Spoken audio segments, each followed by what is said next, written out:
That's not how you do it, man. Did you know that 80% of flooring failures actually happen because of bad advice and not product defects?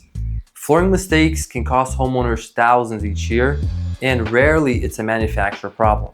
Almost always it's because someone followed the wrong advice and the wrong installation guidelines. Today, I'm going to make sure you avoid these common pitfalls so your project doesn't become another expensive headache. And I will also let you know which tips are actually helpful, and here's the first video. Within 1/8 of an inch over 6 foot, I would want to address. So you can see. All right, so that's a great tip there. Basically, all manufacturers require that within a 6-foot span, you need to have no more than 1/8 of an inch playroom. Basically, if you have a hump that's at least 1/2 inch thick or anything over 1/8, you either need to sand down the floor, grind the concrete, or if it's a low spot, you need to make sure that you fill it with self-leveler material. So that's a great tip right there. What are the things that you need to consider when choosing a wear layer on your floors? Thickness. A thicker wear layer is generally more durable and water resistant to wear and tear. The surface texture. All right, so right away, that's a great tip. Always when you buy LVP flooring, make sure it's at least 5 millimeters thick and above. Some wear layers have a textured surface to mimic natural materials. These naturally look and feel more real. Now, when it comes to choosing the exact mill wear layer, consider your lifestyle. Kids and pets in a high traffic area, 12 to 20 is going to do just fine. And lastly, all right, so quick thing there. He said mill or wear layer 12 millimeters or above. We recommend that homeowners get at least a 20 mil wear layer. If you get anything below that, it's not going to be that scratch resistant. So definitely, if you have a home, get a 20 mil wear layer and above. check for flooring with warranties, like the ones we have on our site. It's just an easy way to ensure that your floors are going to last. What are the things that you need? Yeah, another thing he mentioned there, make sure you get a floor that has great warranties. Now, the warranties, of course, are not going to cover like the scratches on the floor, so it doesn't really matter for that. But you want to make sure the flooring has a strong locking mechanism and that it has a waterproof warranty.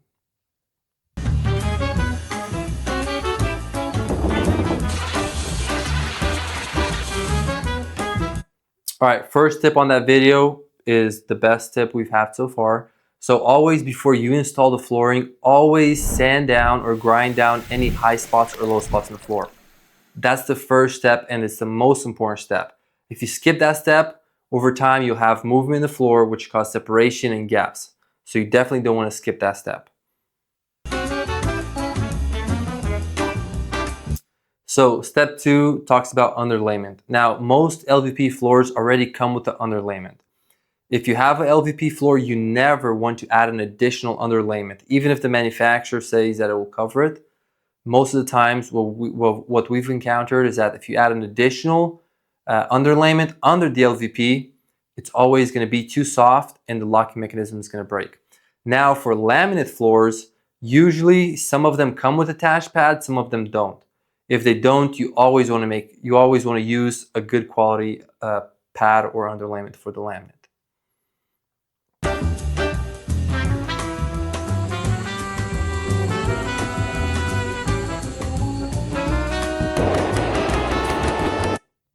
All right, so rest tips are fine. Now, for the last tip here, as we can see, this floor is a drop and lock floor. We don't recommend drop and lock floors just because it has a lot of issues with separation. So if you're looking for a high quality installation system, you definitely want to make sure you use a Uniclick or a Unilin locking mechanism. You don't want to have the locking mechanism that it shows in here. I used to put engineered flooring and laminate flooring, and I know that when I rent property out, they just wear out and I have to replace them, and it's expensive. Now with the new product, that LVP, these damn things are durable. And look, they got a lot of different choices now of design and color. These things are like... All right, so he's correct here. If you have a rental property, you don't want to put down an engineered floor or hardened floor just because over time, you know, if they have pets or is there water damage, it's going to damage the floor really quick. So if you have rental properties, you definitely want to stick with the LVP floor or maybe a really nice laminate floor. Laminate floor cutter, and you'll have it forever and you can use it on bigger projects.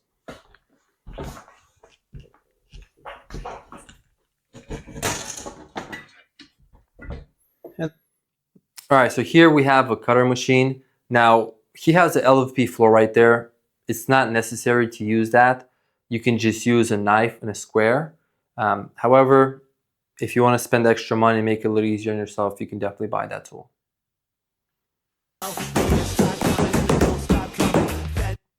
So right off the bat there, we see him doing something that we don't recommend at all, which is installing a floor over another floor. If you're installing flooring, we always recommend to remove the floor you have now. So it looks like he's going over linoleum. Although it's fine that he can go over it, we recommend to remove it. That way we can detect any issues with the subfloor. And that way if we need to grind or level the floor, we can do so without having to worry about, separation or gaps down the line. Engineered hardwood flooring versus LVP. Now, most of the time, new builders will go with an LVP, which is a laminate product. It's got maybe vinyl in it, some type of a manufactured material, and it looks like wood, but it's not actually wood. And so some people can tell, and so those people who would like a real authentic wood look are going to go with an engineered hardwood. It's about twice the cost as a LVP, and it has a real wood wear layer. This is actually white oak. It's about 1/8 of an inch thick. It's real wood, and it can be sanded, and it can be refinished just like a regular hardwood floor. All right, so that's another great tip. If you want a floor that can be refinished, 15, 20 years down the line, you definitely want to go with a solid hardwood or engineered hardwood flooring. Now, the reason most builders go with the LVP flooring or a laminate floor, because it's about half the price for installation and the material itself. However, engineered floors are a great product, and if you have the budget to spend, for the real hardwood, I definitely recommend going with the real hardwood. Alright, I'm a professional flooring installer, and I've been laying laminate flooring and vinyl flooring for over 10 years.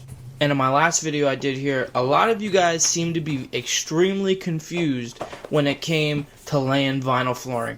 And all I have to say is that every vinyl floor you do, if you are on tile, if you are on concrete, you need to be putting a vapor barrier. It literally... Alright, so that's another great piece of advice there. Whenever you're installing any type of floor over concrete, you always want to make sure you have a moisture barrier or a vapor barrier. Now, as you can see in the video, he's using a plastic moisture barrier. We usually recommend doing a roll-on moisture barrier, which is basically like a paint, but it goes on the floor, you roll it on, and it blocks all the moisture from coming up. That way, you avoid having any issues with cracking over time, because it is plastic, and if it gets wrapped up in a few spots, if you walk on it over time, you can start hearing the noise. But that's great advice. Alright, so here's how you install laminate flooring.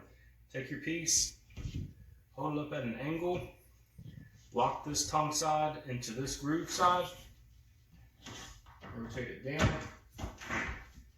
lay it on the floor, then you can pick it up at a slight angle and push it in place, just like that.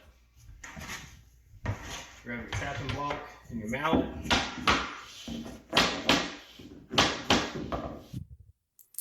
All right, so he does show the proper way to install the floor there. However, I would do a little quick tip for you guys. So you want to stand on the floor, not on the side he's standing. And you can use a tapping block like this. It's very easy. You lift up the floor and you just tap it in. It's extremely easy. And the way he's doing it is just much harder. So we definitely recommend doing it a different way than he does it there.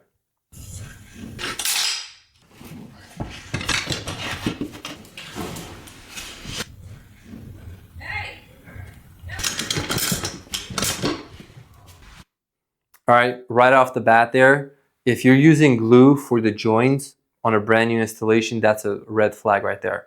You never want to use glue on the joints. It's already made so that way the floor, when it's locked in properly, it doesn't have to separate.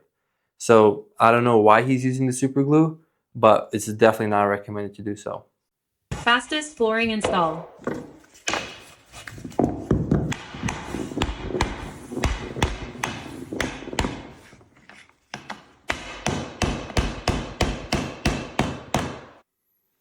All right, so here's an example of what not to do when installing your floors. Now, as you can see, he locks in the long side of the plank first. That's a no-no. The first thing you want to do is lock in the small side or the thinner side, and then once that small piece is locked in, then you want to lock in the long side. That's the best way to install it, and that ensures that you don't break the joints when you're pushing the planks together.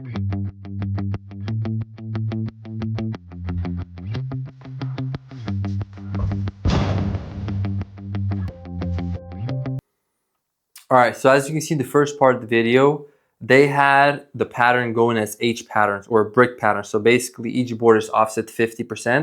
And if you look in a straight line, you can just see all the planks lined up. It's definitely a bad way to install the floors. Whenever you're installing laminate flooring, LVP flooring, hardwood flooring, any type of flooring, except tile, you always want to make sure that the floor is staggered randomly. When you look at a floor, you want to make sure that you don't see multiple, joints line up. It just doesn't look very good. This is exactly how to not install life-proof LVP flooring. Look at this, directly on the concrete substrate. Done. All right, another good observation here. He's installing LVP floors over concrete. And as we can see clearly in the video, there's no moisture barrier. That's a big no-no.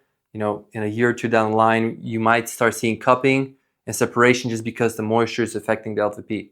Now, although most LVP floors claim that they're waterproof, moisture still affects them. So if the moisture is coming up from the concrete, what you'll start seeing is that the joints actually start to lift on the edge, which will be very noticeable.